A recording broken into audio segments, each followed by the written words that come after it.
Dia atau Dia bab 89, penilaian Robby untuk Yayu. Apa yang diucapkan maminya tak membuatnya langsung percaya. Dia berlalu begitu saja tanpa mengatakan apapun. Ibu Andin memanggilnya tapi tak dihiraukannya. Tujuannya tak lain adalah menemui Vena. "Vena?" ujar Chef Robby yang kala itu telah berada di mobil. Dia menghubungi mantan kekasihnya semata-mata untuk menyelidiki kebenaran yang diucapkan maminya.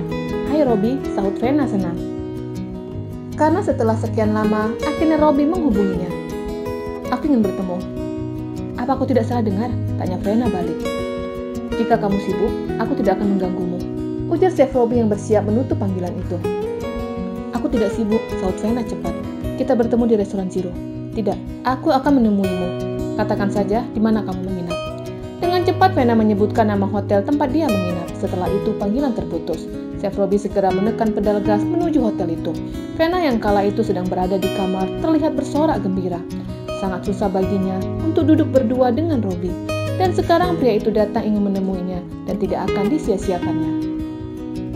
Dia memilih beberapa pakaian yang akan digunakannya untuk bertemu dengan mantan kekasihnya. Membongkar beberapa pakaian dari dalam lemari. Mencocokkan ke tubuhnya sembari bercermin. Dan ketika tidak pas, dia mencampakkan ke atas tempat tidur. Terus seperti itu, sampai pilihannya jatuh pada dress berwarna merah marun dengan lengan pendek, dengan panjang di atas lutut. Dia mengolesi bibirnya dengan lipstik merah dengan warna senada. Terus memperhatikan penampilannya, sampai suara ketukan terdengar dari depan pintu. "Cepat sekali dia datang," gumamnya dan segera berlari membuka pintu. Tapi dia terkejut, yang datang ke tempat itu bukanlah Robby, melainkan dia.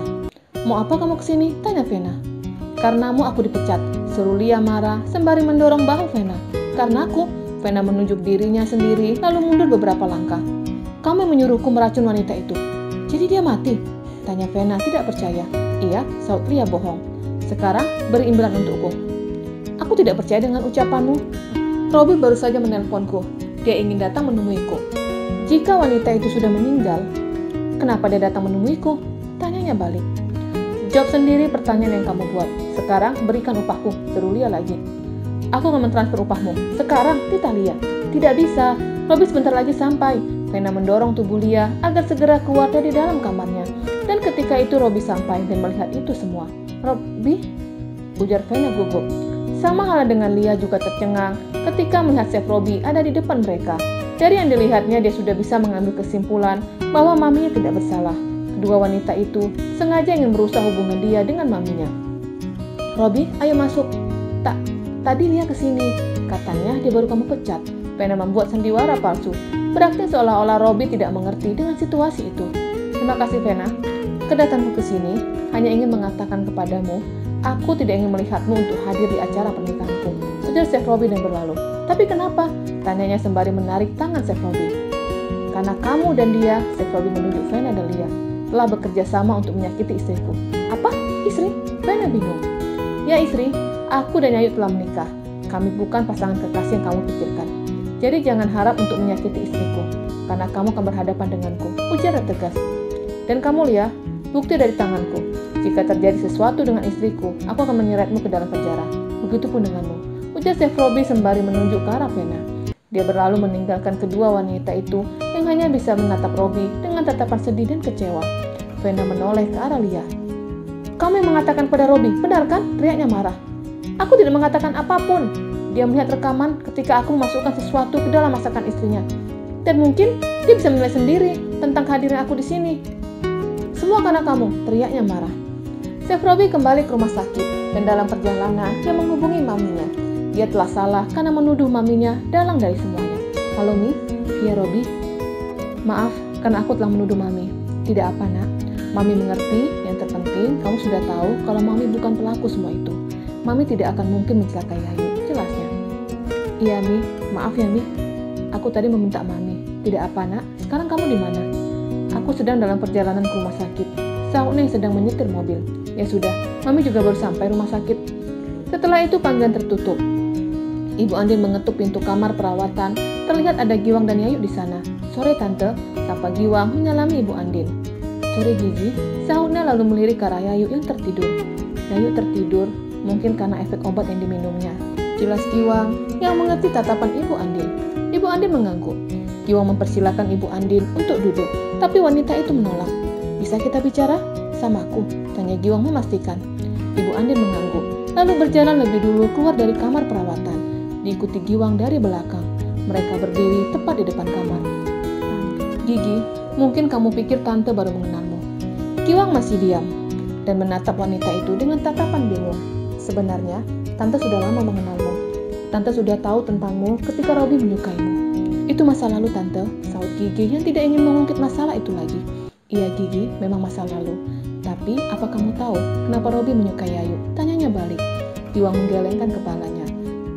"Karena ada diri kamu di dalam diri Yayu." Dia memandang Yayu seperti memandangmu. Seketika itu jantung Giwang langsung berdetak kencang. Dia mengintip ke arah pintu, memastikan Yayu masih tertidur. "Tante bisa saja.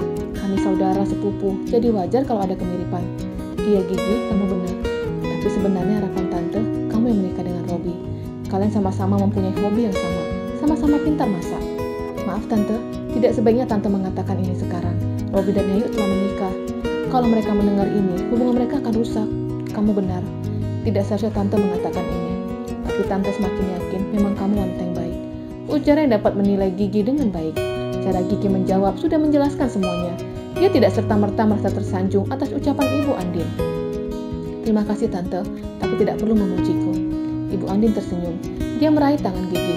"Bagaimanapun, kamu pernah berada di dalam hati Robi," ujarnya, lalu masuk ke dalam kamar. Giwang membuskan nafasnya secara kasar, dan dari jauh dia dapat melihat Chef Robi sedang berjalan menuju ke arahnya. "Maaf Gigi, karena lama menemani Yayu," ujarnya. "Tidak apa Chef," sautnya dan segera masuk ke dalam ruang perawatan diikuti Robi dari belakang. "Tante, aku pulang ya." Gigi menyalami wanita itu dan berlalu. Tinggallah Chef Robi dengan maminya. Mereka duduk di sofa sembari menatap Yayu yang sedang tertidur. "Siapa pelakunya?" tanya Ibu Andin. "Lena." "Ah, wanita itu lagi. Apa yang kamu perbuat padanya?" "Aku sudah memberikan ancaman kepadanya. Semoga ancaman itu benar-benar membuatnya mundur," sahut maminya, lalu menoleh ke arah anaknya. Chef Robi ikut menatap maminya. "Ada apa, Mi?" Mami bertanya. "Tapi sebenarnya ini masalah sudah sangat lama," ujar pelan. "Ya, katakan saja. Apa perasaanmu kepada Gigi sudah hilang?" "Kenapa Mami bertanya seperti itu?" "Mami hanya ingin memastikan saja, karena yang Mami perhatikan, kamu seperti masih memiliki perasaan kepada Gigi." "Tidak, Mi." "Baik, jika itu tidak benar. Lalu apa yang membuatmu tertarik dengan Yayu?" tanya maminya pelan, tapi suara itu sayup-sayup dapat didengar Yayu. "Dia manis dan baik.